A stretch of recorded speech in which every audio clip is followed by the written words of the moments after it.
Hello and welcome back to our series of outdoor educational videos. Today I would like to share some knowledge on the tremendous trees which can be found in our local area, tips on how to identify them and how important they are for biodiversity.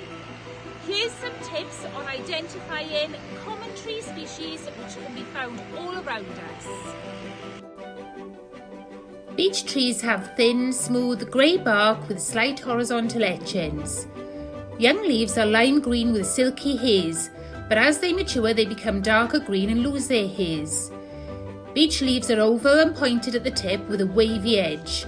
Look out for their triangular beech nuts in prickly seed cases, which you can find under the tree canopy. Beech trees provide important food and homes for lots of species. The bark is often home to a variety of fungi, mosses and lichens, and seeds are eaten by mice, voles, squirrels and birds. Moth caterpillars enjoy munching through the leaves, including clay, triple lines and olive crescent. Beech woodland makes an important habitat for lots of butterflies too. As a beech tree can live for hundreds of years, it can provide important habitat for deadwood specialists like hole nesting birds and wood-boring insects. Mature horse chestnut trees have smooth, pinky grey bark when young, which darkens and develops scaly plates with age. The horse chestnut has hand-shaped palmate leaves with 5 to 7 toothed leaflets. In May, you can view the tree's flowers, which are white with a pink flush at the base. Once pollinated by insects, each flower develops into a glossy red-brown conker inside a spiky green case, which falls in autumn. You can identify these trees in winter by looking at the twigs, which have large, sticky red buds. The flowers provide a rich source of nectar and pollen for insects, particularly bees. Caterpillars of the triangle moth feed on its leaves, as does the horse chestnut leaf miner moth, whose caterpillars provide food for blue tits. Deer and other mammals eat the conkers. English oak trees display a broad, spreading crown above thick branches and a trunk that becomes viscid with age. Leaves have distinctive round lobe leaves with short leaf stalks. Oaks have long yellow hanging catkins located by the leaves which distribute pollen into the air. One of the easiest ways of identifying oak is by searching for acorns. Acorns grow on long stalks and in cupules, which is the cup-shaped base of the acorn. As it ripens, the green acorn turns brown, loosens and falls to the canopy below, sprouting the following spring. Oak trees are exceptionally valuable to wildlife, hosting hundreds of species of insect and supplying many birds with an important food source. In autumn, the leaves of English oaks break down and form a rich leaf mound beneath the tree, supporting invertebrates such as the stag beetle and fungi with the oak bug milkcap. The acorns are a popular food for many wild animals such as badgers, deer and squirrels, which may explain why so few acorns get the chance to grow into trees. Holes and crevices in the tree bark are perfect nesting spots for the pied flycatcher or marsh tit.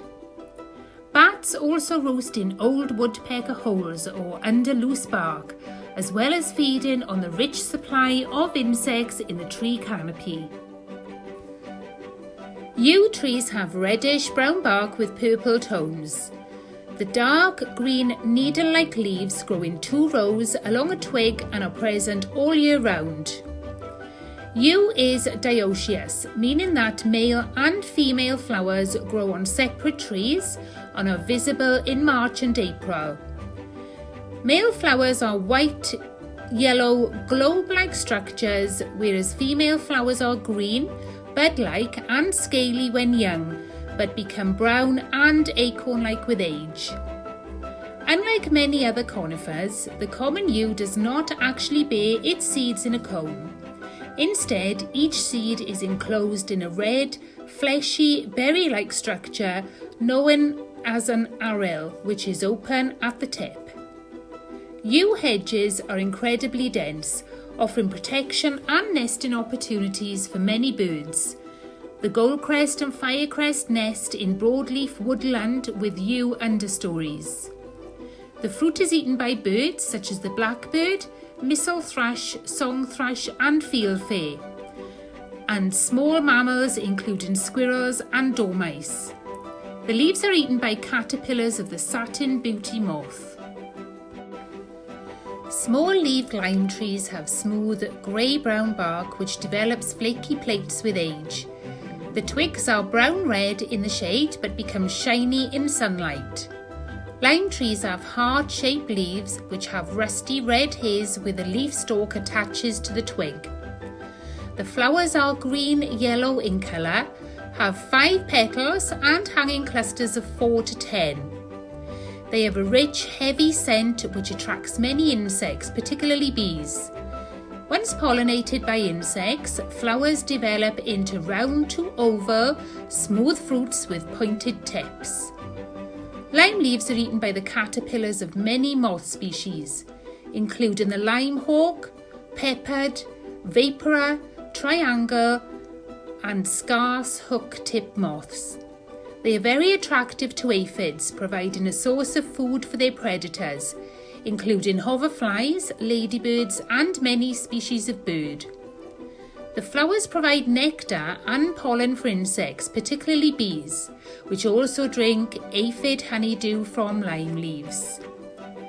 Long-lived trees provide dead wood for wood-boring beetles and nesting holes for birds. Why not go out and try to identify these trees yourself? You can find downloadable resources on the Wildlife Watch website that help identify the trees in your local area, from their leaves to their winter nuts and berries.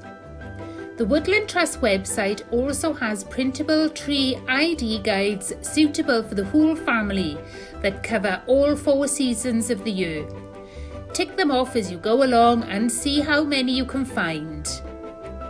iNaturalist have also created an app called Seek that's available on most smartphones. Seek uses image recognition technology to identify the plants and animals all around you. You can earn badges for observing different types of species and participating in challenges. This is a great app for families who want to spend more time exploring nature together, and for anyone who wants to learn more about the life all around them.